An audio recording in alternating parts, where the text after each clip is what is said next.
alteraciones cognitivas. Entonces, teóricamente, estas alteraciones que se producen antes del proceso de la adolescencia y todo eso son parte de lo que llamamos discapacidad intelectual.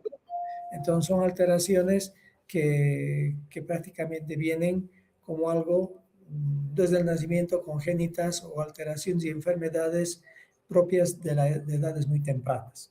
Decíamos, recordando simplemente que se hacía una elaboración, un diagnóstico clínico, un diagnóstico adaptativo y un diagnóstico a través de esta búsqueda del coeficiente intelectual, que era la edad mental sobre la cronológica por 100, y estos test nos daban una media en la cual estamos todos, la mayoría, ¿no?, de las personas con unas curvas izquierda-derecha que tienen que ver con las alteraciones.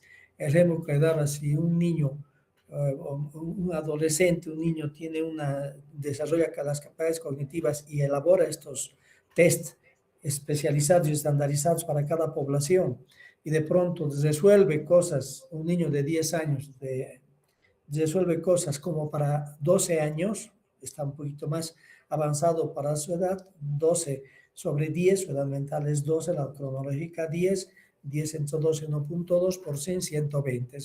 Es una persona que tiene una inteligencia superior al promedio. Eso hablando de lo que desarrollamos en la anterior clase. Ahora vamos a hablar de lo que justamente ocurre después de que la persona ha desarrollado sus capacidades cognitivas adecuadamente a lo largo del desarrollo de la vida y de su propia existencia. Entonces, la demencia es un declive orgánico porque hay una pérdida de las capacidades intelectuales previamente desarrolladas. Ya están las capacidades dadas en la persona, pero a partir de los 65 años, que es la etapa de la tercera edad, se van perdiendo estas capacidades. Por esa situación se llama demencia senil.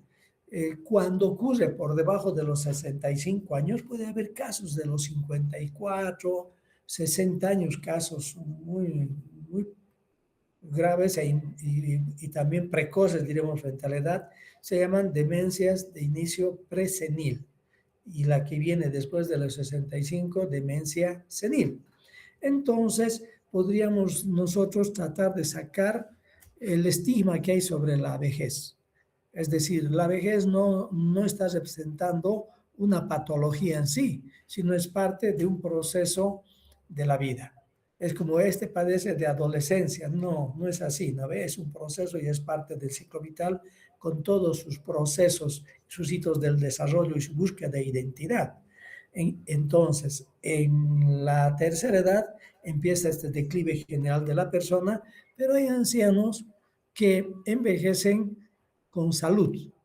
Tienen los cambios orgánicos, tienen los cambios biológicos, tienen este declive de todas las funciones físicas, motoras y todo esto, pero se mantiene dentro de un contexto general con una capacidad adaptativa adecuada e incluso con un funcionamiento, diremos, muy aceptable para su edad. Piensen en el Papa Francisco, creo que a los 76 años fue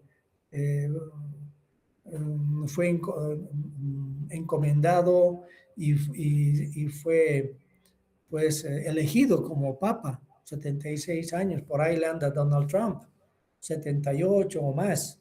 Entonces, hay que dejar a un lado el prejuicio, edadismo se llama, sobre la tercera edad. Entonces, los ancianos que envejecen con salud, con sus capacidades cognitivas conservadas en gran medida, con la capacidad de cuidarse, de tener una actividad física independiente y todo eso, se llama senectud. Pero cuando empieza a haber un cambio cognitivo, un cambio en su situación general frente a la vida, se habla de senilidad. Entonces, la senilidad sería la parte que engloba la vejez con patología. Dentro de esta vejez con patología tenemos pues el cuadro que ahora nos toca hablar es de los síndromes demenciales. La demencia como un síndrome grande que tiene dos patologías que son responsables del 80% de los problemas cognitivos en el anciano, tipo de demencia y son la demencia senil tipo Alzheimer o demencia presenil tipo Alzheimer y la demencia multiinfártica, que son las más comunes en la presencia de los ancianos. La demencia senil tipo Alzheimer le llamamos porque el diagnóstico sería anatomopatológico, pero en la clínica es una pérdida progresiva y completa de todas las funciones cognitivas que se tenían. Se va como apagando el cerebro o una muerte de las neuronas que vamos a ver un poco más adelante en sus hipótesis etiológicas, pero es global. En cambio, la demencia multiinfártica es más como parches, como un tablero de ajedrez, porque sufre un infarto una parte del cerebro, esta parte deja de funcionar y deja una huella sobre el funcionamiento cognitivo. Hay áreas que están conservadas y otras que no. Entonces, esa es la gran diferencia. Además, la multiinfártica es de un momento a otro. Baja y viene el accidente y cambia. Es como caer en un escalón, bajar un escalón en las capacidades cognitivas. Y es agudo, es de un momento a otro. En cambio, la demencia tipo Alzheimer es progresiva. Se van perdiendo las funciones cognitivas superiores progresivamente, ¿no? Esa es una cosa general que podríamos decir, ¿no? Entonces, en el texto es muy interesante decir cuáles serían los indicadores clínicos de demencia según el autor, Moira Williams. Entonces, en general, ¿cuáles serían estas cosas que vemos? Y después vamos a ver lo que dicen actualmente las clasificaciones internacionales. Entonces, el paciente con un cuadro de demencia es un paciente que le falta el insight. ¿Qué significa esto? El paciente no tiene autocrítica sobre su déficit, no se da cuenta que está perdiendo capacidades. Bueno, al principio, pues sí. Al principio de la enfermedad acontece de que el paciente se percata de que hay alguna cosa y otra cosa y todos son los primeros pasos de este proceso de demencia. Después, obviamente, ya se va a instalar el cuadro y el paciente ya no se va a dar cuenta de que tiene este tipo de problema. Pero al principio sí es preocupante. Estamos hablando de los prolegómenos del cuadro. Y básicamente eso es algo que ocurre fundamentalmente. La desorientación y reactividad. El paciente se muestra distraído y apático en condiciones habituales cuando ya el cuadro está instalado. Hay una reacción con agitación intensa ante mínimas modificaciones del entorno porque está en una rutina y se está agarrando de esta rutina para poder mantener funciones de orientación y todo esto. Entonces le cambian las cosas en su habitación y todo, entonces empieza a tener desorientación. Fallas en la comunicación y una dificultad severa originada en la pérdida de la abstracción y la comprensión intelectual. Y de esta manera el paciente pierde esta capacidad de poder abstraer y generalizar conceptualmente las cosas. También hay una incapacidad ejecutiva, una pérdida de metas y objetivos que impiden la planificación en tareas sencillas sobre la actividad rutinaria. La perplejidad, que también es otro de los indicadores clínicos de demencia según este autor, es una reacción primaria cuando no logran entender las instrucciones y se quedan como observando. Uno le puede dar un paquete de cigarrillos, dice esto ¿para qué sirve esto? O ¿cómo utiliza la gente esto? El paciente mira la cajetilla y la mira, la vuelve a mirar de otro lado y tiene una actitud como que no entiende lo que le decimos ni lo que está observando. Una perseveración distintiva e interesante. El paciente repite sin darse cuenta que está equivocado, ¿no ve? A diferencia del afásico que le cuesta decir una cosa pero puede señalar adecuadamente, sin embargo el paciente demenciado no se da cuenta. A ver, tóquese la nariz, se toca su frente. No, tóquese la nariz, se toca su frente, por ejemplo. Puede haber fluctuaciones de la conciencia. Como estamos hablando de personas que tienen 65 años o más, si mientras aumenta más la edad, la posibilidad de demencia va incrementándose en las personas con este problema, de tal manera que a los 80, 85 años, una mayor cantidad de ancianos van a tener demencia. Entonces, es muy probable que haya fluctuaciones de la conciencia por el estrés, porque los cambian de habitación, porque cambian de una casa a otra, que a veces ocurre esto.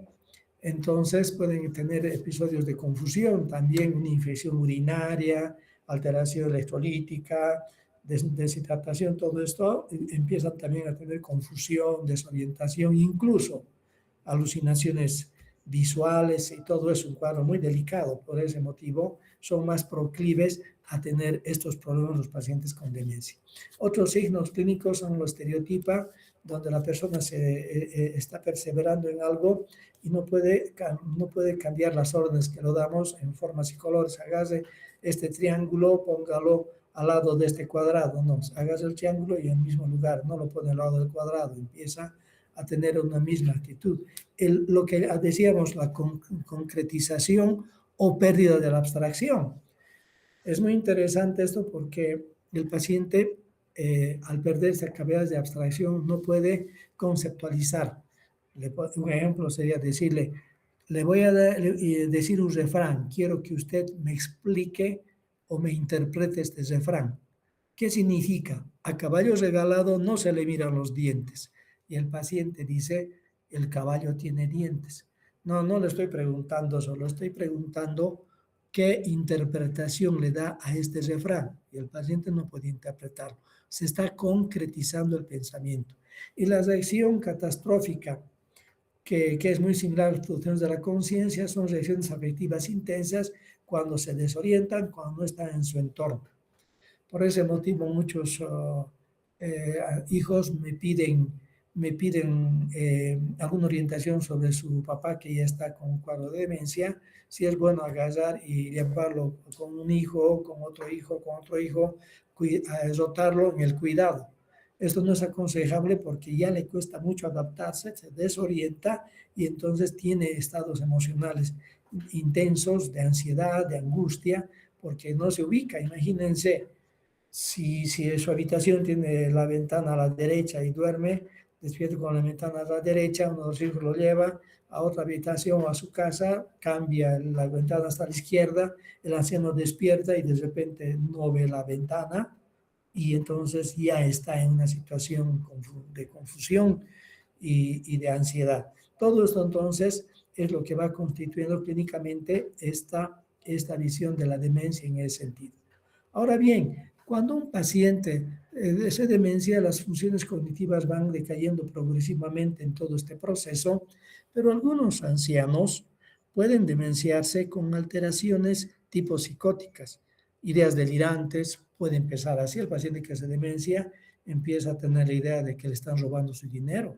Lo que pasa es que el paciente demenciado que está empezando a demenciarse, porque después la demencia ya le va a afectar hasta el acordarse que tiene que cobrar su bonito de dignidad, todo esto, lo que hace es cobrar su dinerito y guardarlo en algún lugar.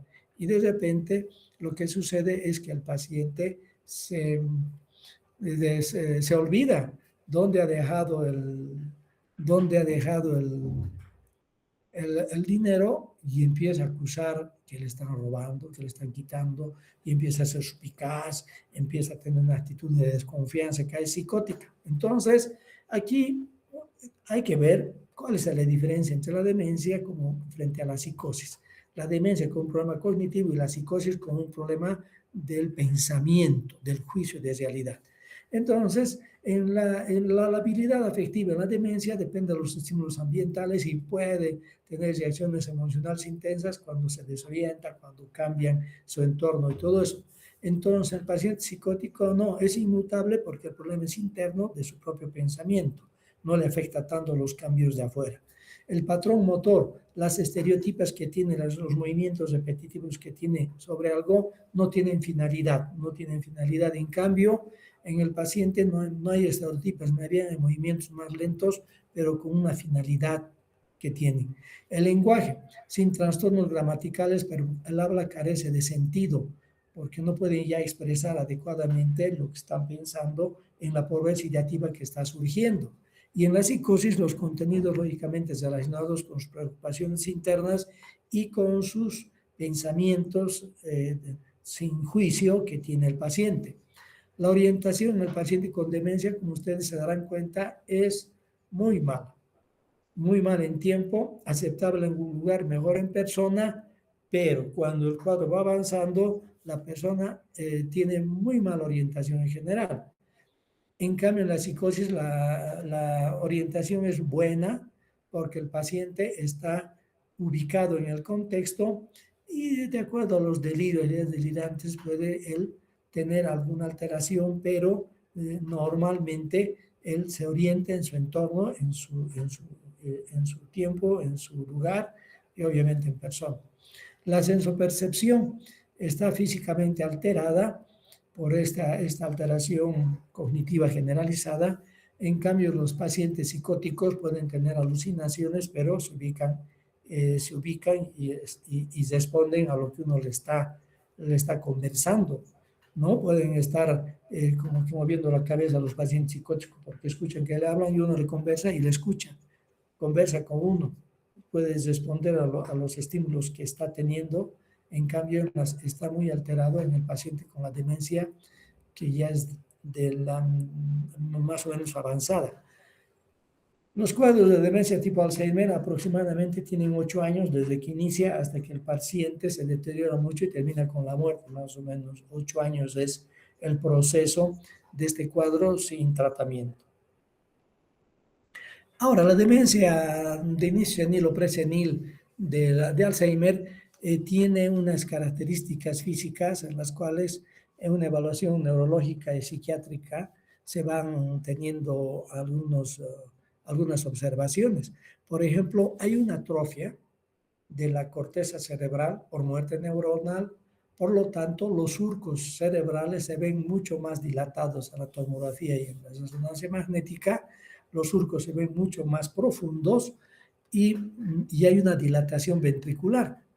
Estos, como bien dice la imagen, son marcadores de pérdida de volumen del cerebro. Hay una reducción de la materia gris de la corteza, sobre todo, que es una atrofia que puede llegar a ser severa, que destruye todo el procesamiento conceptual de estos pacientes. Una de las características histopatológicas importantes son las placas seniles.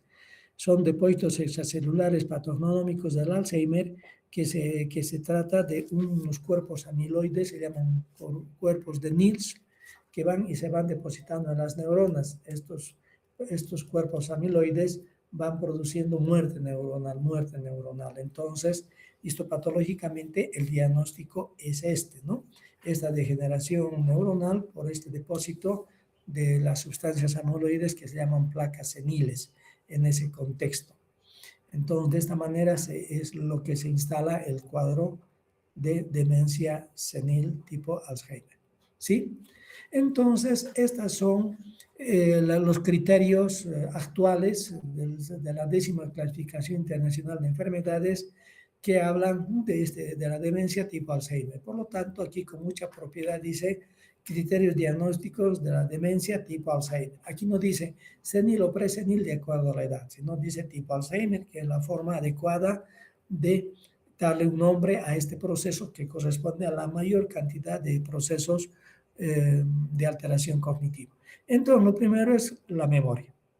La memoria se va deteriorando y obviamente es la incapacidad para aprender nueva información o recordar información previamente aprendida. Esta memoria, la que más se afecta es la memoria reciente, la memoria de fijación. ¿Dónde dejaron las llaves? Encienden la caldera para tomarse un tecito, salen al jardín, se dan cuenta que está muy seco el césped, empiezan a regar y se olvidan que han dejado encendida la caldera. Entonces, estas situaciones que pueden poner en riesgo la seguridad de un anciano pueden ser los primeros indicadores de que está habiendo una alteración en la memoria, sobre todo la de fijación. La reciente y también la de fijación, ¿no? La reciente a los 5, 10 minutos y la de fijación, media hora, 1 hora y semanas atrás. Esas son las que más se alteran. Entonces, y esto pone en riesgo la seguridad del anciano y por ese motivo es lo que primero los especialistas analizamos, observamos y determinamos que ahí puede empezar el problema. Una anciana agarra, abre la llave de la ducha o de la tina, deja cocer agua, mete su pie y el agua está caliente. ¿Por qué? Porque se ha olvidado abrir el agua fría.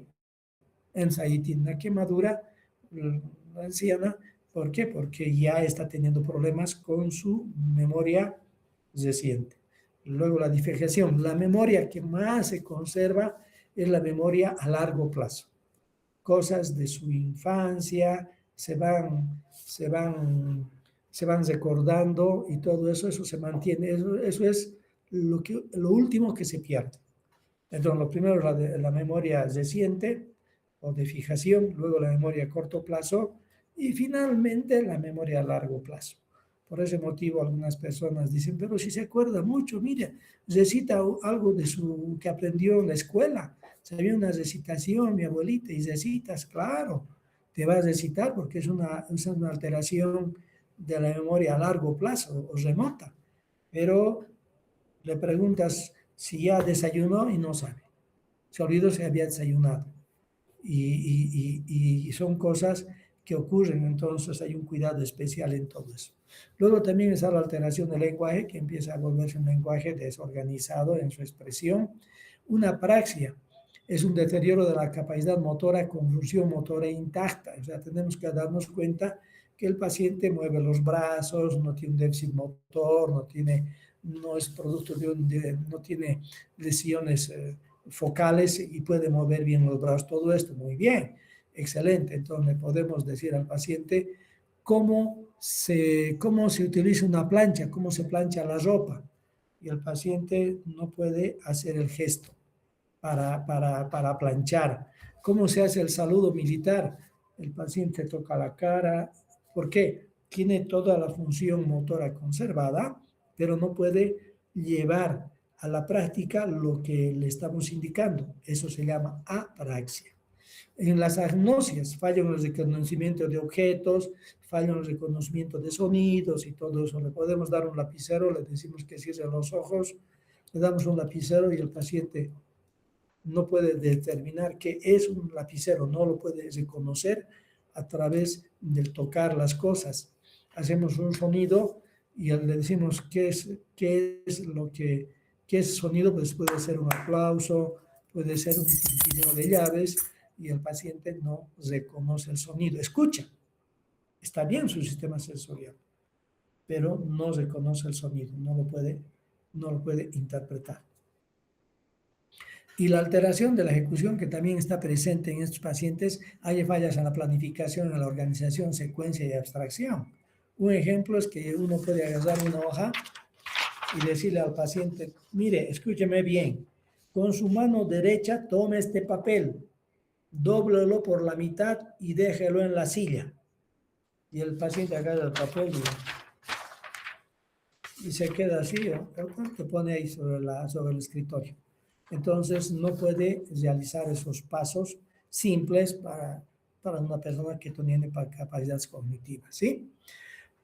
Entonces, los siguientes criterios, el B, es que hay una merma importante del nivel previo de actividad laboral y social, lo cual hace que la persona tenga problemas en su cuidado y en su rutina de hacer sus cosas, de cuidarse a sí mismo. El criterio C, que es importante, y ya les he mencionado en la demencia tipo Alzheimer, es un inicio gradual y deterioro cognitivo continuo. Progresivamente va produciendo eso. Los criterios de exclusión, ¿qué no sería demencia tipo Alzheimer? Son déficits los déficits que se deben a otras enfermedades del sistema nervioso central. Por ejemplo, el Parkinson, Huntington, entonces no es demencia tipo Alzheimer. Puede ser una demencia por enfermedad de Parkinson o de Huntington. Enfermedad de sistemas en uso de sustancias, ni ocurre exclusivamente bajo el delirio o trastornos del eje 1 de las enfermedades como es esquizofrenia, depresión. Es decir, si un paciente está con un cuadro confusional o delirium, no podemos hacer el diagnóstico de demencia. ¿Por qué? Porque estamos teniendo un cuadro confusional. Imagínense ustedes una pecera que tiene el agua transparente y todo eso, nosotros vemos todos los peces. Un cerebro normal sería como un acuario transparente, la pecera transparente, y veríamos múltiples peces. En la demencia de Alzheimer, entonces, hay menos peces, hay pocos. ¿Por qué? Porque las neuronas que estoy representando como peces son menos. Pero si ponemos arena y lo revolvemos, solamente vamos a ver arena. Entonces, un paciente de la tercera edad, anciano, está con un cuadro confusional y me pregunta si tiene demencia, yo tendría que decir, primero, resolvemos el cuadro confusional, buscamos la causa que está provocando este estado de desorientación, este cuadro de dificultades de concentración, de la habilidad emocional y todo esto, de agitación psicomotriz, todo eso resolvemos, y una vez que eso pasa, evaluamos lo cognitivo. Ahí nos daremos cuenta si existe o no una demencia, porque el delirium o el cuadro confusional tapa eso. Y los trastornos del eje 1 son trastornos exclusivamente psiquiátricos, como esquizofrenia, depresión. Una depresión inhibida podría parecer una demencia, sobre todo un cuadro donde la depresión es casi catatónica, el paciente está sin responder en el entorno, mirando el piso y todo eso, por una depresión muy grave. Entonces se llama pseudodemencia depresiva, no es una demencia, es una depresión importante, ¿no? Entonces, especificadores para esto sí, puede haber en el comportamiento sin alteraciones del comportamiento o con alteraciones clínicamente significativas del paciente. Un paciente con alteración significativa sería que grita, que sale del cuarto, se va a la puerta y grita en la calle, me está matando de hambre, o se pone agresivo, irritable con la cuidadora, la quiere golpear. Esas son alteraciones significativamente alteradas del comportamiento. Y el inicio temprano, como decíamos, de 65 años y tardío, más de 65 años.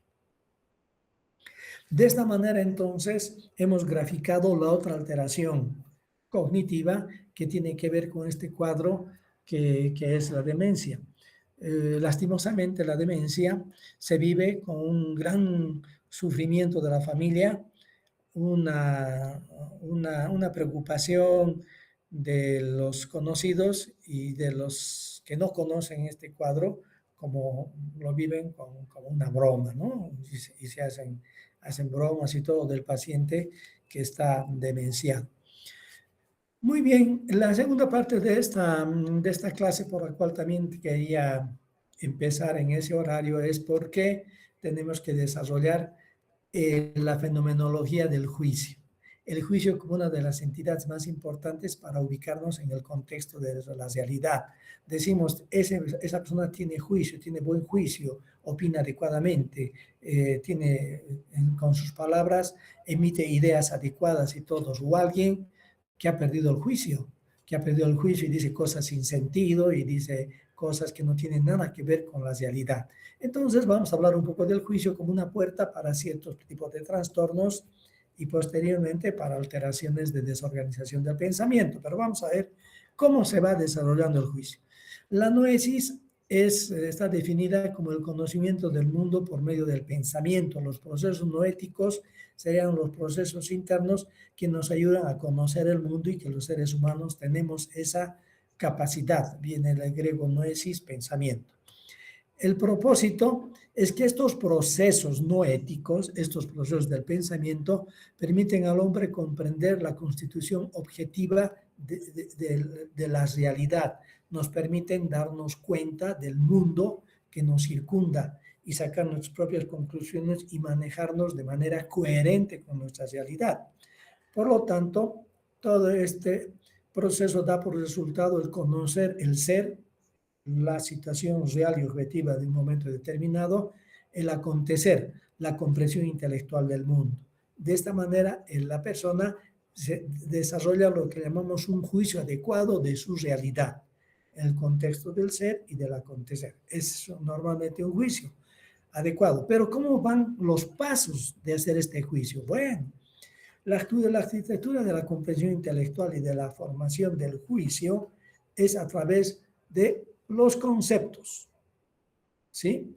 Los juicios y deducciones, ¿no? vamos a ir desarrollando la formación de los conceptos, luego la formación de los juicios y luego el juicio y deducción.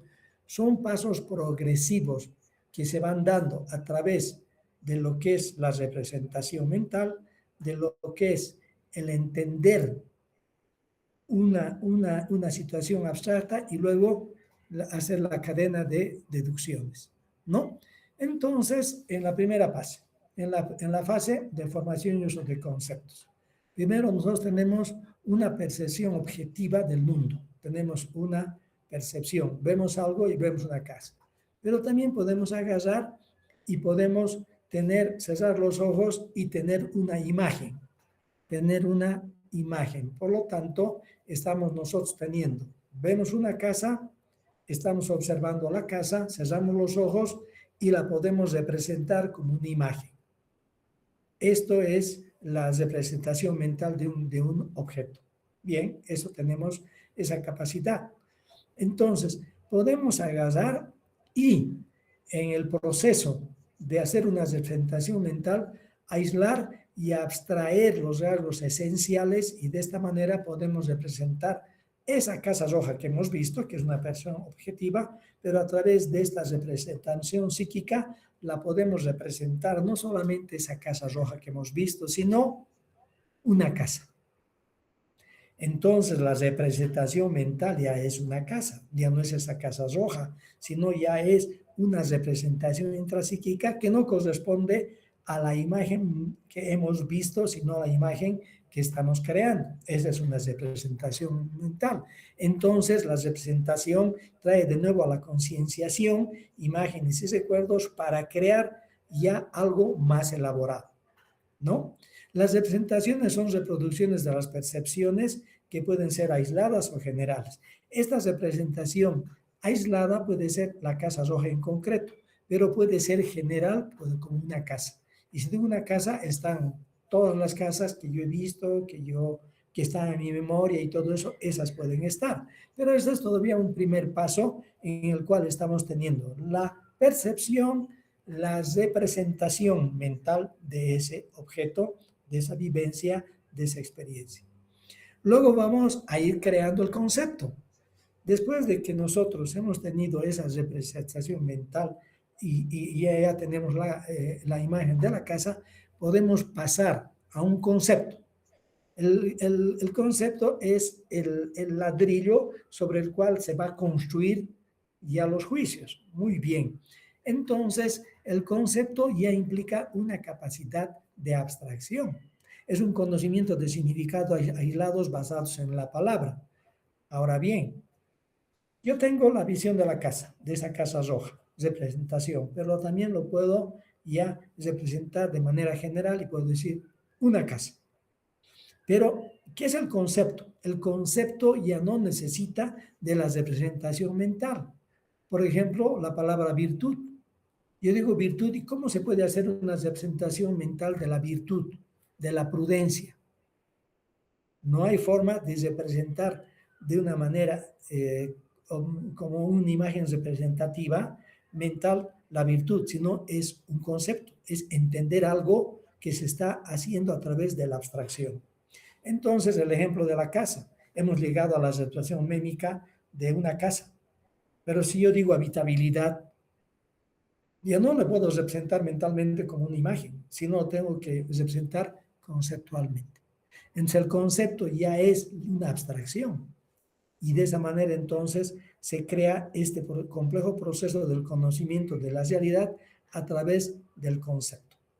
¿No ve? Entonces, el concepto no necesita de una representación mnémica objetiva para darnos cuenta, sino es una abstracción. Y el juicio, bueno, bien, como el ejemplo aquí de la gráfica, ya son los conceptos que se van hilvanando. Si el concepto dice rosa, por ejemplo, rosa, uno puede, o una flor, puede estar pensando en todas las flores. Pero el juicio no contiene una sola cosa, sino una relación de cosas. La base del concepto es la palabra, pero la base del juicio es la frase. Por lo tanto, la rosa el concepto de una rosa en general, aquí se agrega otra cosa que ya es una propiedad. La rosa es roja. Esto significa que nosotros hemos dejado simplemente la figura conceptual con una propiedad y entonces ya es el juicio. Entonces el juicio son conceptos que se van hilvanando y creando nuevos juicios. Este proceso de hilvanar se llama deducción, ¿no? Entonces, por el juicio nosotros afirmamos algo, establecemos firmemente una relación.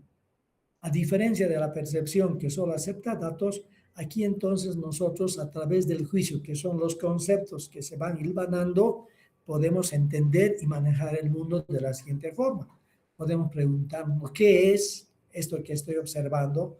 ¿Qué no es lo que estoy viviendo? ¿Es necesario? ¿Es posible? Entonces decía que todo el proceso no ético para aprender del pensamiento a la experiencia del ser y acontecer está dado por esto.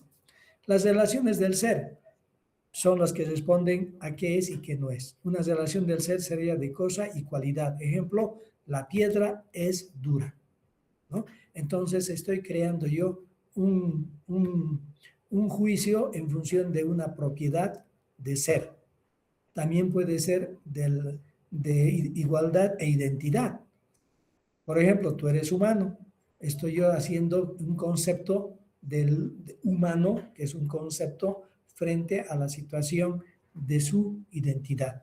Entonces, la relación desde el ser del juicio es ser, cosa y cualidad, igualdad e identidad. Y del acontecer, entonces generalmente los procesos no éticos y nuestra relación con nuestro entorno se manejan en responder es necesario, es posible, y por lo tanto hay situaciones de condición, de finalidad y causalidad en el proceso de los juicios. De condición, tiene el ejemplo, si me llamaría, yo iría. Entonces está poniéndose una idea, un concepto y una deducción del mismo, que ya es relaciones de conceptos y de juicios. La finalidad, ejemplo, yo iré para que me reciba. ¿Para qué vas a ir? Para que me reciba. De causalidad de las cosas. ¿Por qué? ¿Por qué vas? Porque quiero. Entonces, estas son situaciones que maneja el juicio para que nos ubiquemos en su relación también con el acontecer. Entonces, el proceso de comprender la realidad, de aprender lo que estamos viviendo, es por el raciocinio, por la deducción y la naturaleza de la certeza. El raciocinio como esa forma de agarrar los conceptos y crear en juicios, y luego hacer nuevos juicios. Entonces, los juicios previos son las situaciones que ya hemos aprendido en función de la construcción del conocimiento. Estos juicios previos van agarrando y van uniéndose y creando nuevos juicios, y eso se llama deducción, que es una derivación lógica. Si A es mayor que B y B es mayor que C, A es mayor que C. Entonces es una deducción, y de esas deducciones salen nuevos juicios, nuevos juicios, nuevos juicios. Todo esto requiere una calidad de abstracción y de un sentido de realidad. Por eso cada juicio que nosotros hacemos, la piedra es dura, tenemos la certeza de lo que decimos. Entonces, normalmente los juicios de las personas que tenemos esta capacidad de racionar, estamos nosotros teniendo certeza de lo que deducimos. ¿Sí? Entonces, la anatomía de la certeza es que proviene de un consenso de intersubjetividad de una sociedad. ¿Qué significa eso? Que todas las personas que están en una sociedad aceptan como real una experiencia. De esa manera tenemos lo que es la certeza normal, que es compartida por todos los que vivimos una realidad, un entorno y todo esto, o puede haber una certeza normal de una persona que puede decir, bueno, las vacas vuelan, y tener certeza de eso. Esa es una certeza anormal, que no es compartida, es una experiencia solo y es una deducción falsa de una persona. Entonces, esa es lo que llamamos certeza anormal, porque no es compartida en ese sentido de la certeza. Ahora bien, esa certeza de un juicio que uno tiene puede ser que no sea la verdad, pero la sociedad lo acepta como una verdad por un momento determinado y por un conocimiento determinado. Por lo tanto, podemos fallar en el juicio. Un ejemplo de eso es que en una época se pensaba que la Tierra era el centro del universo y que el Sol era el que giraba alrededor de la Tierra, que la Tierra era una visión antropocéntrica del universo, del mundo. Galileo Galilei cuestionó esto. Dijo, no es que la Tierra es el centro y el Sol gira, es el Sol que está quieto alrededor del cual gira la Tierra. Entonces, esto obviamente fue algo que inicialmente fue visto como un error de juicio, pero solo el conocimiento posterior dio origen a la certeza de la forma en la cual está constituido nuestro sistema solar. Pero en un momento determinado podía parecer un error de juicio de Galileo. ¿Por qué? Porque el contexto de todos estábamos compartiendo una certeza que la considerábamos normal. ¿Puede ocurrir esto? Sí, evidentemente. El conocimiento nos dará entonces nuevos conceptos, nuevos juicios en relación a la vida de la humanidad. Ahora bien, hay factores de vulnerabilidad del juicio, de esa aprehensión de la realidad. Sí, puede haber factores subjetivos, como son las emociones, los aprendizajes, los recuerdos, que pueden afectar un poquito el juicio, ¿no? Esto se ve y se verifica en un partido de fútbol, somos hinchas de un equipo y el equipo está jugando mal, pero nosotros no lo vemos así. Estamos haciendo baza por nuestro equipo tiene problemas fundamentalmente y nosotros pensamos que es el árbitro el que tiene la culpa y todo eso, y nuestra emoción no nos está permitiendo darnos cuenta objetivamente de la situación de realidad que está pasando. Esa puede ser una situación subjetiva de la vulnerabilidad de la conceptualización y del juicio que estamos teniendo. Y al final pierde el equipo porque es malo, pero nosotros tenemos la certeza de que nos han hecho perder por culpa de un árbitro, ¿no? Y las diferencias operativas también que pueden hacer que el juicio se altere. Fallas sensoriales, alteraciones de la memoria, datos insuficientes de información, puede que tengamos un juicio inadecuado. Por ejemplo, puede ser que la información en la de recoger la historia clínica de un paciente la hagamos de manera incompleta, la hagamos de una manera escasa y nuestro diagnóstico no es el coherente con la realidad. Nos han fallado los procesos deductivos que estamos haciendo para comprender la realidad en ese momento de ese paciente.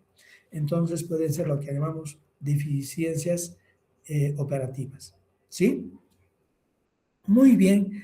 Entonces, ¿hay trastornos del juicio? Sí. Fracturas en la certeza de la realidad.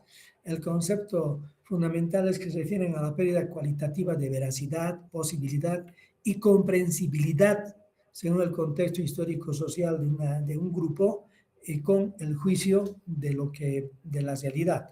Entonces, hay uno como tal, juicio de realidad, y hay otro que es juicio de enfermedad, ¿no?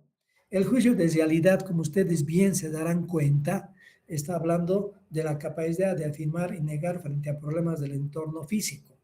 Es su realidad, ¿no ve? Entonces, este juicio de realidad, cuando el paciente tiene un concepto totalmente inadecuado, por ejemplo, un paciente que diga que es capaz de controlar las fuerzas de la naturaleza, que puede hacer llover cuando quiera, y todo esto, entonces rápidamente las personas dicen, bueno, está con el juicio alterado, el juicio de realidad está alterado, esto no es posible. Entonces, en palabras vulgares, muchos dicen, ha perdido la razón, está loco, ha perdido el juicio. ¿Por qué? Porque está en su interpretación y deducciones totalmente equivocadas en un mundo personal, anormal. Y el juicio de enfermedad es la capacidad de afectar y de conocer patologías clínicas en uno mismo. Y esto es una falta de autoconciencia de la enfermedad.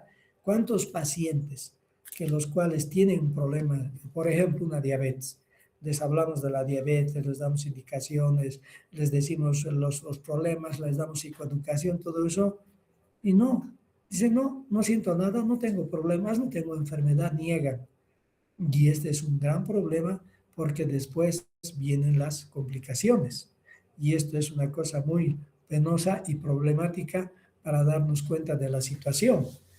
Yo tenía un paciente de 45 años de edad con un problema de diabetes infanto-juvenil, insulino dependiente.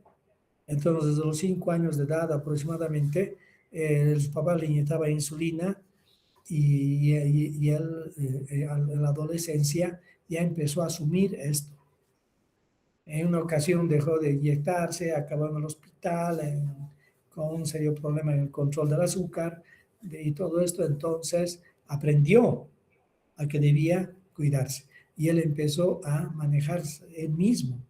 Cuando yo lo vi, lo conocí al hacer la historia clínica, antecedentes personales, antecedentes patológicos, y me dice, yo soy diabético, lo miro y totalmente bien, totalmente bien. Estaba viviendo una depresión por un proceso de divorcio y todos 45 años y yo le dije, no me hubiese dado cuenta para nada que usted tenía una enfermedad física. Y me dice, sí, sí, yo soy diabético.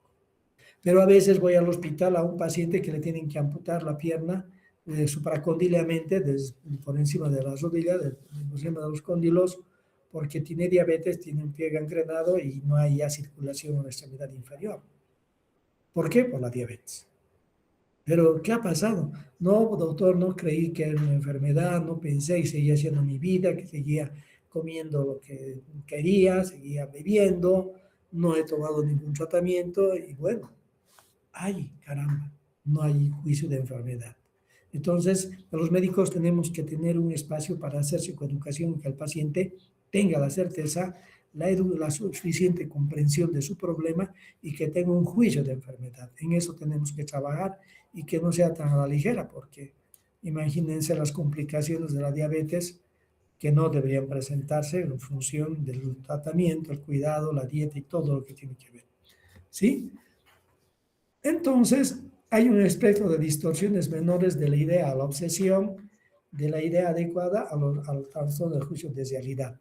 Muy bien, ¿qué son las ideas sobrevaloradas? Las ideas sobrevaloradas son producto de la catatimia, de las alteraciones del afecto sobre los recuerdos. Observen eso. Nuestros recuerdos se alteran por la parte emocional. Son ideas con excesiva sobrecarga de afectividad que distorsionan el razonamiento y por lo tanto podemos nosotros llegar a sacar ciertas conclusiones inadecuadas de ciertos eventos, de ciertas cosas. Una chica muy enamorada de su enamorado, entonces distorsiona un poco las dificultades o algún problema con el enamorado y no lo recuerda bien o le da un carisma más positivo de lo que en realidad es. Pero las ideas sobrevaloradas admiten una prueba de realidad. ¿Tú estás seguro? ¿Me puedes afirmar completamente de esto? Y la persona dice, puede ser, ese puede ser, habla de idea sobrevalorada. Porque si la persona dijera, no, estoy seguro de esto, y es un juicio equivocado, puede ser una idea delirante. Pero si permite una reflexión, una observación, es una idea sobrevalorada. Entonces las ideas valoradas, sobrevaloradas, se pueden discutir. Otras son las preocupaciones. Son ideas ligeramente sobrevaloradas, pero donde el paciente está preocupándose de escenarios que no existen, escenarios que no están en la realidad, están en su mente. Y entonces se preocupa. El paciente mismo reconoce la idea y procura suprimirla porque le ocupa un espacio mental, y todo eso. Entonces nosotros decimos, no te preocupes, ocúpate de las cosas. Hay personas que van a la cama preocupándose de todo, le decimos agarre, escriba un papel todo aquello que le preocupa y listo, guárdalo eso y duérmase tranquilo. Mañana revisará esa situación y se ocupará de resolver lo que le preocupa. Y en el nivel 3, las obsesiones que están dentro, estas alteraciones del pensamiento y del juicio, que tiene que ver, definido como un fenómeno mental, idea o afecto convertido en una compulsión irresistible. Vence cualquier resistencia interna y el paciente reconoce la idea como desagradable o absurda, considerándola anormal. Es muy interesante esto de las obsesiones. Entonces, una obsesión, esa es una idea que es desagradable. Por eso le hace sufrir. Si fuera una idea agradable, que no tiene mucho dinero, que tiene éxito y esto le viene a la mente, qué bien, no. Una obsesión es una idea desagradable que viene a la mente. Y esta idea desagradable da vueltas, da vueltas, da vueltas en la cabeza, da vueltas. Por ejemplo, la persona toca la mesa y le viene la idea obsesiva de que se ha contaminado. Entonces está conversando y otra vez viene la idea, te has contaminado, hay gérmenes en esa mesa, te has contaminado. Esta idea es continua. El paciente quiere que esa idea no llegue a su mente y vuelve y vuelve. Es como si tuviera vida propia la idea. Así lo viven ellos y saben que es absurda. Saben que es totalmente inadecuada, pero sin embargo no pueden resistirse a esa presencia de esa idea en su mente. Esa es una obsesión. Y puede haber ideas, obsesiones de lo más variadas. ¿No ve? Que vamos a ver en el siguiente cuadro todo el tipo de obsesiones, no todo el tipo, varias obsesiones que tienen su terminología griega. Vienen con terminología griega y de ahí deriva la palabra. La etimología es griega. Esa idea obsesiva, una idea obsesiva podría ser, por ejemplo, que un papá está saliendo a la calle con su hijo y de repente tiene la idea que se va a soltar de la mano el niño, va a correr y lo van a atropellar. Entonces no quiere salir porque tiene la idea obsesiva de que eso va a ocurrir. Vamos al ejemplo de la persona que se ensucia la mano y que tiene la idea obsesiva de que se ha contaminado. ¿Cuál sería la compulsión? Lavarse las manos.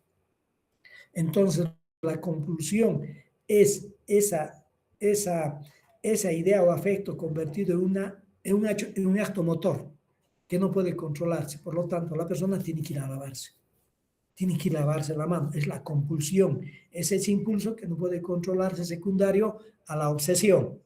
Entonces, el trastorno obsesivo compulsivo al cual se está refiriendo esto es la obsesión, la idea equivocada, que se da cuenta la persona que es equivocada, por eso sufre y por eso busca ayuda, y la compulsión, que sería el hecho de tener que lavarse las manos. ¿Y qué pasa? Cada vez que toca, se lava las manos. Entonces, puede ser 10 veces al día, 15 veces al día. Las manos están inflamadas tanto lavarse porque no puede resistirse a la compulsión de lavarse las manos. Entonces, las obsesiones que sí se pueden hacer tienen su compulsión. ¿No ve? Por ejemplo, yo vi esto en un niño que es raro, pero es un adolescente que tiene problemas obsesivos, camina, no puede pisar una línea porque si pisa una línea en la calle, una línea de división de mosaico es que alguien de su familia va a morir cuya inicial empieza con una letra y viene una letra al azar y de repente pisa una línea y viene la idea obsesiva y dándole vueltas. Absurdo. Por ejemplo, puede entonces tratar de evitar pisar. Y su mamá le decía que en los recreos él no salía cuando estaba a los 7, 8 años de edad, no salía se quedaba en la puerta de su curso. Y yo le preguntaba, ya adolescente, cuando estaba en consulta, le preguntaba, ¿y por qué no salías a compartir? Porque iba a pisar líneas, que si caminaba en el recreo, me empujaban los niños, yo pisaba una línea y ahí me venía la idea. Es el cuadro más precoz de obsesión que vi, a los 7 años de edad. Y él, obviamente, el niño no lo expresaba, pero tenía ciertos cambios en su conducta. Entonces, la obsesión es la idea que la persona se da cuenta que es absurda y la compulsión es el acto. Aquí hay entonces este tipo de fobias a muchas cosas, algunas son aprendidas, algunas están insertos en la experiencia de la humanidad y otras son producto de la interacción o de algún trauma.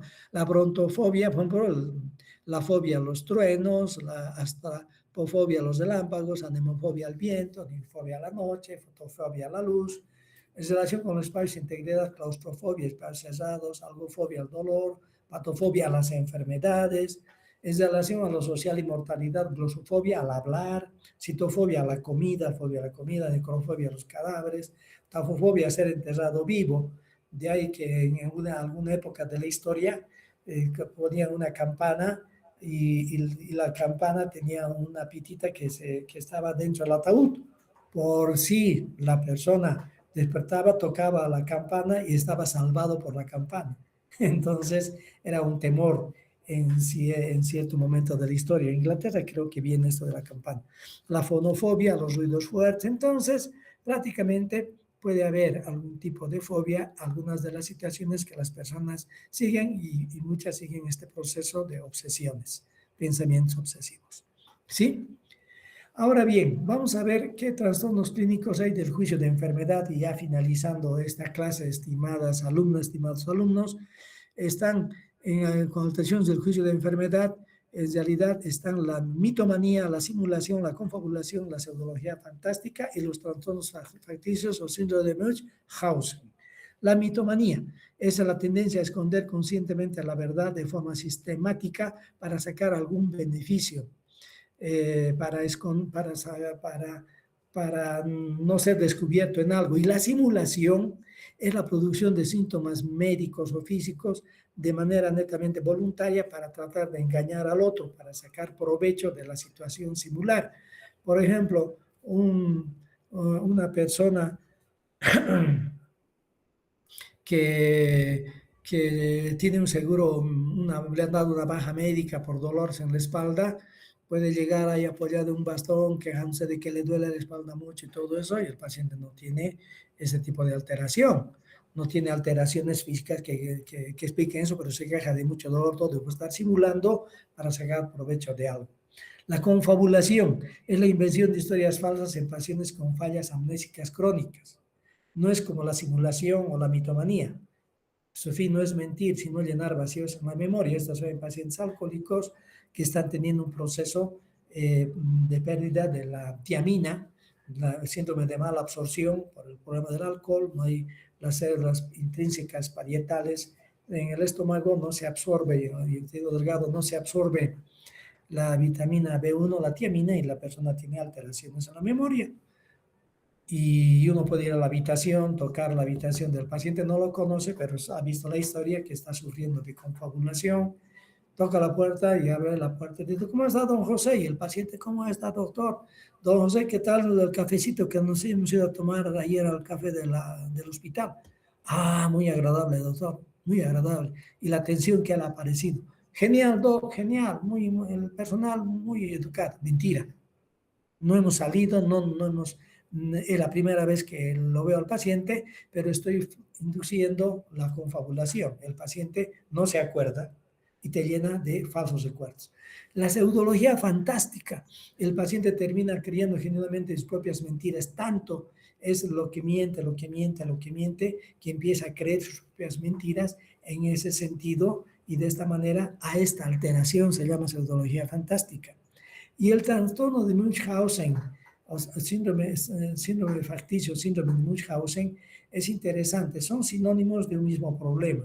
Los americanos, trastornos facticios, y los europeos, síndrome de Munchausen, porque había un militar prusiano del siglo XVI, XV-XVI, que hablaba de las maravillas que hacían la guerra y todo eso, y se quedó como síndrome de Munchausen, inventarse historias. Pero esto tiene una cosa interesante, es una adicción patológica y destructiva a los ambientes hospitalarios y la asunción del rol de enfermo. Estos pacientes son pacientes que fingen enfermedades, simulan enfermedades y de esta manera se hospitalizan, pero son enfermedades que tienen al principio un sentido de realidad que desconciertan a los médicos. El paciente puede llegar con hemorragias, puede llegar con una hemorragia digestiva, puede llegar con una hemorragia con epistaxis frecuentes, hematomas y todo, y se le empieza a investigar, el paciente ingresa al hospital y de repente el médico se da cuenta que está tomando anticoagulantes. Entonces, cuando se encara al paciente, el paciente pide su alta y se va. El paciente ha estado tomando esto y así ha llegado con un síntoma, con signos de problema de coagulación provocados por él. Aquí lo interesante es que el paciente no lo hace a propósito. Él no hace esto, simplemente juega el rol del enfermo sin saber por qué juega el rol del enfermo. pueden también aparecer con dolores que ameritan una cirugía o intervención, llegan a ser operados y no encuentran nada de ese síndrome doloroso abdominal que ha obligado a los médicos a hacer una laparotomía exploratoria. Y cuando los médicos empiezan a cuestionarse esto, el paciente, una vez que está mejor, no da mayor información, pide su alta y se marcha. Y a veces tienen cicatriz en el abdomen supuestamente por cirugías que se han hecho sin una situación adecuada. Esta es una situación muy, muy complicada, el síndrome de Munchausen, y básicamente se piensa, la hipótesis es de que han sido personas que han tenido una infancia, pero de terror. Han sufrido abuso, han sufrido maltrato, todo esto, e inconscientemente quieren repetir una experiencia más bien adecuada a través del cuidado que solo un hospital puede dar, a través de esa conducta de cuidado físico, de cuidado emocional y todo eso que quieren revivir. Porque no hay ellos no tienen explicación, no se dan cuenta por qué hacen esto y por qué juegan el rol del enfermo. Se ha visto casos que se inyectan saliva bajo la piel y se hacen abscesos y con su acceso al hospital a que les hagan tratamiento, les curen y todo eso, y son situaciones de producción de síntomas físicos, síndrome de Munchausen o adicción a los hospitales. Esto es difícil de estudiar porque los pacientes no tienen juicio de enfermedad y por lo tanto se van y no pueden ser abordados casuísticamente. Y finalmente, el síndrome de Ganser, la pseudodemencia disociativa. Esto es un cuadro también muy interesante que ocurre en esto de los trastornos de juicio de enfermedad, donde la persona establece un cuadro cognitivo, generalmente, que consiste en una imitación. Los síntomas son una copia enferma de una enfermedad, simulan una demencia, por ejemplo, o también pueden tener ganancia, otorgan una ganancia o beneficio secundario al paciente. Esta también se llamaba el síndrome de los prisioneros. El síndrome de los prisioneros, ¿por qué? Porque son personas que están en prisión y lo que hacen es fingir una enfermedad para tratar de escapar, ¿no? De donde están, los llevan a enfermería y pueden salir, ¿no? Tienen una cierta correspondencia con enfermedades porque están basadas puramente en la imagen mental cultural que el paciente tiene de alguna enfermedad. Entonces, finge convulsiones, estas convulsiones serán como él cree que son las convulsiones y todo esto. Es interesante. Este es un cuadro clínico caracterizado por pararrespuestas y una conciencia nubilada. ¿Qué son las pararrespuestas? Son respuestas muy similares a la realidad. ¿Cuántas patas tiene un caballo? 5. No va a tener 5. ¿Cuántos meses tiene el año? 13. Es decir, dan respuestas muy paralelas a la realidad. Por eso nos hacen sospechar que el paciente está creando una alteración mental. Puede ser un intento inconsciente de escapar de un conflicto intrapsíquico, sería dentro de lo que serían las enfermedades de la histeria, que puede ser transitorio y recurrente, pero también se ve como una psicosis de prisión que les decía, de personas que fingen, estando presas, un tipo de alteración mental para poder escapar, para poder no asistir a sus juicios y toda una serie de cosas. Normalmente hay antecedentes confirmados en la historia clínica de eventos disociativos o conversivos previos. ¿Qué significa esto? Que también hay personas que tienen conflictos psíquicos y estos conflictos psíquicos se pueden convertir en eventos disociativos, donde pierden la memoria, tienen amnesias lagunares, o pueden ser conversivos también en función de la actividad motora. Estos conflictos psíquicos se convierten en discapacidades, incapacidades como no poder caminar, no poder ver, padecer de afasia y todo eso. Entonces, todo esto es abigarrado, no te ajusta exactamente un cuadro y nos hace pensar que puede ser un síndrome con algún tipo de ganancia que está buscando el paciente, tanto de beneficios como tanto de conflictos psíquicos, porque el síntoma le libera del conflicto, le libera del conflicto circunstancialmente hablando. De esta manera, entonces, hemos revisado todo lo que serían los problemas de la demencia y los problemas del trastorno del juicio con las características de estas patologías. Han sido muy amables, un poco nos hemos excedido, disculpen que hayamos empezado un poco después de la hora, pero de esta manera terminamos este capítulo que tiene que ver con los problemas de la discapacidad cognitiva, de la demencia y los trastornos del juicio como una parte inicial, para luego en otra clase hablar de los problemas ya patológicos del juicio como los grandes síndromes psicopatológicos. Eso lo veremos después. Un gusto saludarles, muy buenas noches y les enviaré entonces a nuestro Classroom esta clase. Hasta luego, que todo esté bien, muy buenas noches. Doctor, disculpe una pregunta. Dime. Quería preguntar sobre, bueno, tuve un caso, una paciente en hospital, en la ¿Ya? que tenía todo lo contrario a esto que hemos hablado de juicio, ¿no? Ella más bien sabía que estaba, o bueno, tal vez no quería entender que estaba enferma y siempre decía que no estaba enferma, que era otra cosa y es porque le tenía un miedo patológico, digamos así, a la diálisis. Entonces ella decía que no quiero, no quiero, no quiero, no quiero y como que se negaba totalmente a que lo que le estaba pasando pudiera llevarle a diálisis. Entonces no iba al hospital justo por eso, porque ella pensaba que ir al hospital le iba a el doctor le iba a decir que iba a tener diálisis. Entonces dejó que la enfermedad avanzara, avanzara, avanzara. Y cuando yo ya le entrevisté, ella llegó justo con diálisis, entonces llegó a tener justo lo que tenía miedo. Pero ella no sabía en un principio qué era lo que le pasaba. Entonces, ¿cómo podría abordar a ella? Porque mi doctor me dijo que, bueno, es muy directo y dijo prácticamente que, eh, bueno, mmm, que estaba mal su juicio y que nosotros necesitamos decirle que está mal, ¿no? Solo que yo no podría ser tan directa. Entonces, ¿cómo podría decirle que está mal eso a la paciente? Ya, muy bien, es interesante tu pregunta. Hay dos cosas que están mezclando aquí. Una es el trastorno del juicio de enfermedad, en el hecho de que la persona no acepta que tiene este problema, no acepta esta situación, puede ser por los temores o porque también tiene un poco de alteración del juicio. Y la otra es la negación. Y lo más común es la negación. La negación como un mecanismo de defensa en el cual las personas no aceptan que tienen un problema de salud, pero lo niegan activamente.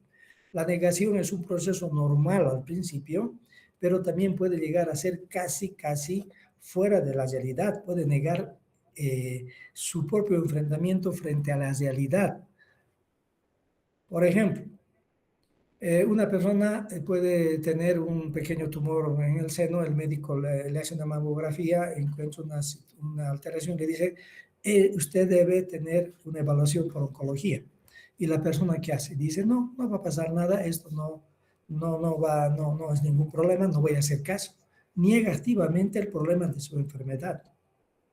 Y después, cuando el problema avanza, ya la situación casi es inmanejable y va a consulta.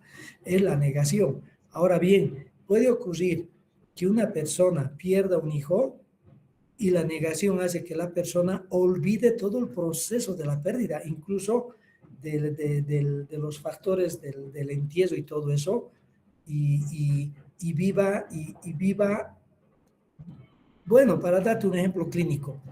Es una señora que, para que veas la negación, cómo puede tener hasta una alteración casi psicótica, bloqueando la realidad, la negación, viendo lo que uno quiere ver. Eh, es una persona que ha perdido a su hijito, está muy deprimida, pasan 2 semanas, está vestida de negro, está hecho todo el luto, el duelo, todo este proceso, y de repente una mañana se levanta, se viste de ropas de color y va a la escuela a buscar a su hijo. Va a la escuela esperando que su hijito salga de la escuela. Y cuando no sale, se pone muy inquieta, muy preocupada y va a buscar curso por curso con la portera, y la portera llama a la familia y dice, ¿qué está pasando? ¿Por qué estamos en esto cuando la portera sabe lo que ha pasado? Imagínate que la negación puede llegar a un proceso en el cual se niega partes de la seriedad. Entonces, aquí hay un proceso de negación frente a la enfermedad, todo esto, y esto tiene que verse y observarse qué está motivando esta negación, qué está motivando esto en ella. Parece que hay mucho miedo sobre la enfermedad, se da cuenta que está enferma, se da cuenta que tiene este proceso, pero no quiere aceptar un tratamiento, ahí tiene mucho temor, mucho miedo, y aquí es así como yo lo entiendo, más un miedo al tratamiento, pero ella sabe que está enferma, es así, ¿no? Ella sabe que tiene problemas de salud, es así, ¿no? Sí, ella sabía que estaba enferma, pero como que ella no quería ir al hospital para que no se lo digan, porque pensaba, ella estaba muy segura que si iba al hospital iban a decir que iba a tener que entrar a diálisis, y eso es lo que ella no quería. Y Muy hasta bien, muy bien. prácticamente en emergencia, toda con edema en Claro, todo el cuerpo, entonces es prácticamente iba a morir la señora. claro. Aquí hay una negación, una negación a su problema de salud en ese contexto y una dilación o postergación como mecanismos de defensa, pero en este caso anómalos, porque la negación hace que la persona no vea la gravedad de su condición y la dilación es postergar, postergar, postergar hasta que las cosas ya no puedan ser manejadas de eso.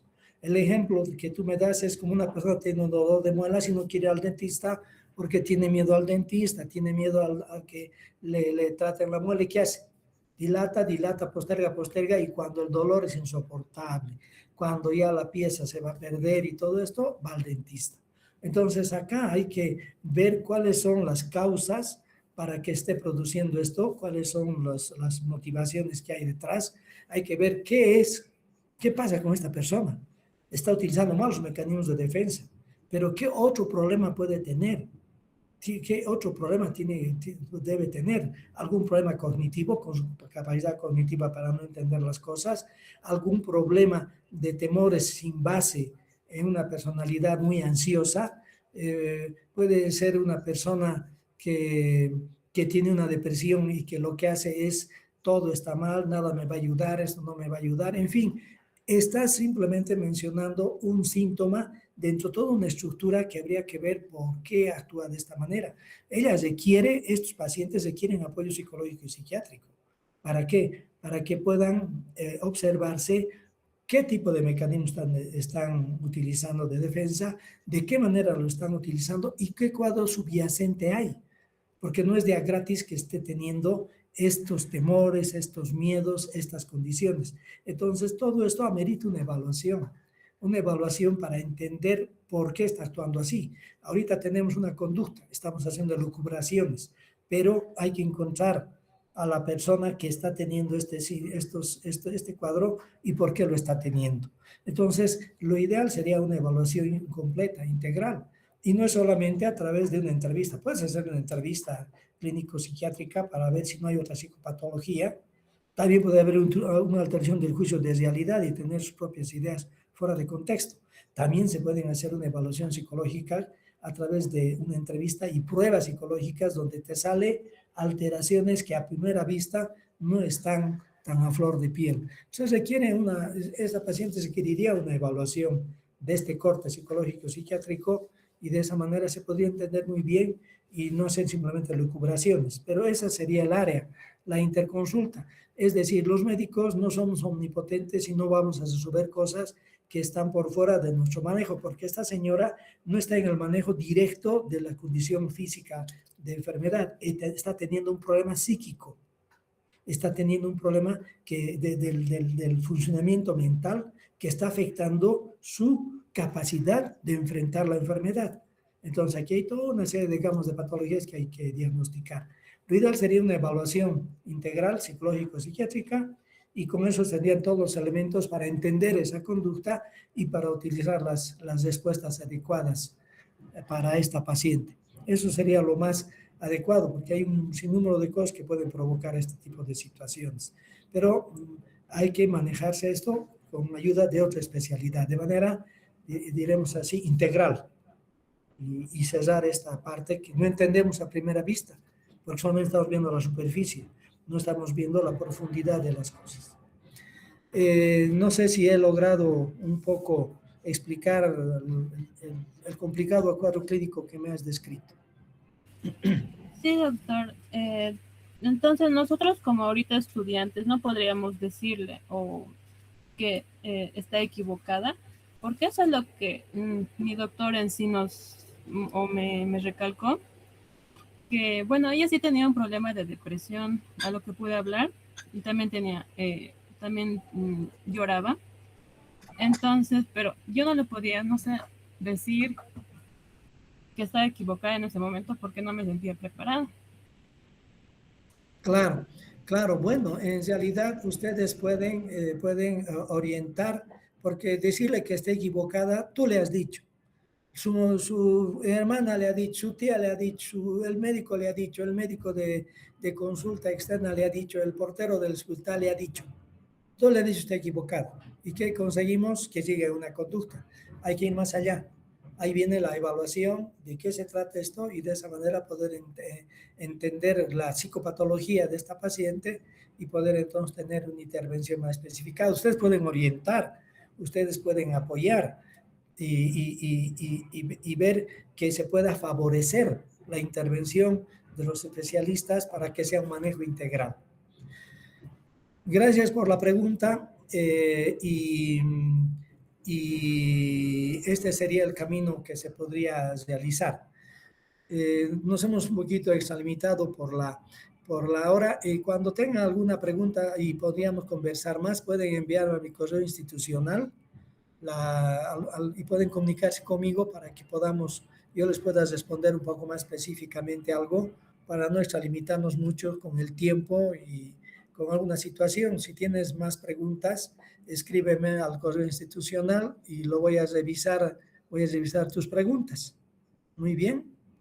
Sí, doctor, está bien, muchas gracias. No tienes por qué, cuídate. Un saludo a todas ustedes, a todos ustedes y estamos comunicándonos en la siguiente clase. Que tengan muy buenas noches. Hasta luego. Hasta luego, doctor. Hasta luego.